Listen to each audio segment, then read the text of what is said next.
Um belo dia você decide comprar uma casa, mas você está com muita preguiça de sair para olhar as casas pessoalmente. Então te surge a brilhante ideia de fazer visitação de casas virtuais. Até porque, em pleno 2023, o ano da tecnologia, por que isso não seria possível? E também, para que fazer tanto esforço, não é mesmo? Essa é a ideia principal desse jogo, que de primeira vista parece ser apenas um simples simulador, mas ao ir mais fundo, coisas macabras acontecem. E se um dia você for comprar uma casa e não quiser ser assombrado pelo corretor de imóveis amaldiçoado, deixa o like e inscreva-se.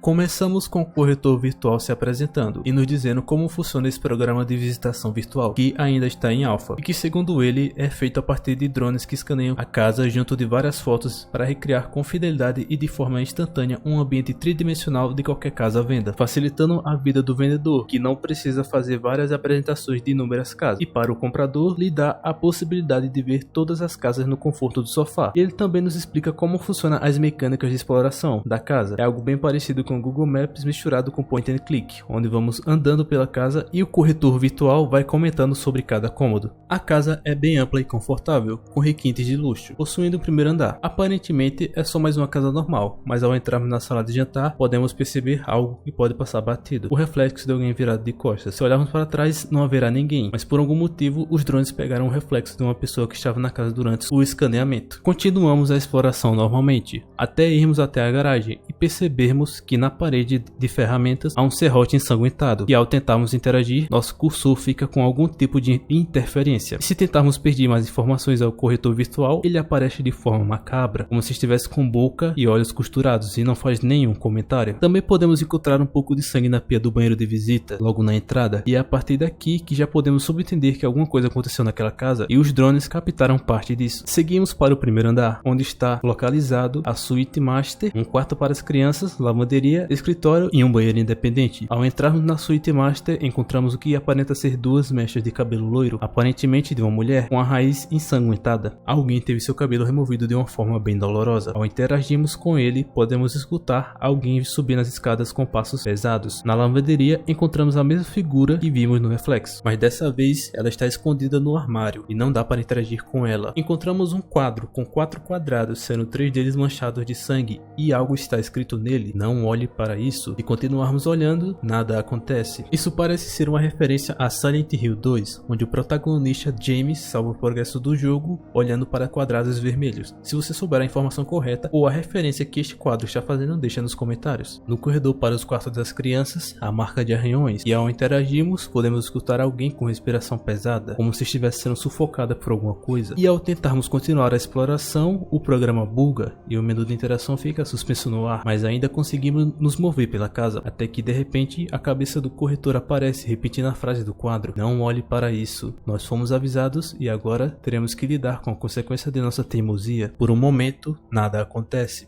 até que o corretor aparece novamente, mas dessa vez com literalmente um sorriso e um olhar vazio. E então o programa crasha de vez, mas ainda há como continuar explorando a casa, só que com o escaneamento de 1 hora atrás. O dia dá lugar à noite, e a casa iluminada e colorida dá lugar para um local escuro e assustador. Há manchas de sangue por toda a casa, e ao descermos a escada podemos encontrar a mesma pessoa que vimos no reflexo do armário da sala de jantar e escondido no armário da lavanderia, segurando um serrote com as mãos para trás e com 2 corpos cobertos por panos brancos ao lado. Ele aparenta estar sozinho, mas ao nos aproximarmos percebemos uma presença demoníaca, que logo percebe a nossa presença e some logo em seguida. Após isso, nós entramos no modo debug do programa, que nos dá liberdade para andar pela casa como se fosse um jogo em primeira pessoa, mas aparentemente estamos no controle de um drone. Voltamos para o andar de cima e o quadro do escritório agora que nos diz que aquilo está lá dentro. Após escanear todos os quartos, a suíte master é liberada e dá acesso a vários corredores. Após andarmos por todos eles, chegamos a um local onde estão todos os assets do programa, desde a HUD até a própria casa, e um comando específico nos chama a atenção. Aperte Tab para mudar de câmera. Instantaneamente somos teletransportados para um local grotesco, com uma escadaria à nossa frente, e ao subirmos ela, lá está a HUD novamente, mas só que dessa vez com apenas uma opção para escolher: a de fazer a oferta para comprar a casa.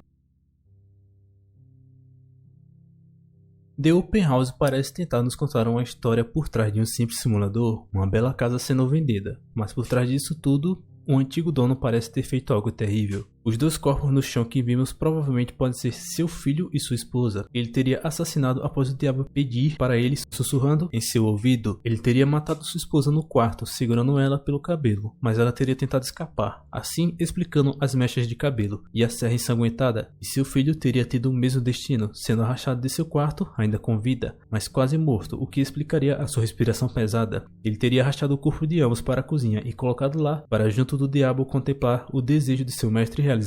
E provavelmente a pessoa que está visitando a casa virtualmente também está sendo atiçada pela presença demoníaca, que ao final de tudo, nós ainda fazemos a oferta pela casa e o pagamento seria a nossa alma. É um jogo bem simples, mas com uma ótima atmosfera de terror e uma história bem macabra. Eu recomendo para quem tiver interesse. Então é isso, pessoal. Obrigado para quem assistiu até aqui, forte abraço e até o próximo vídeo.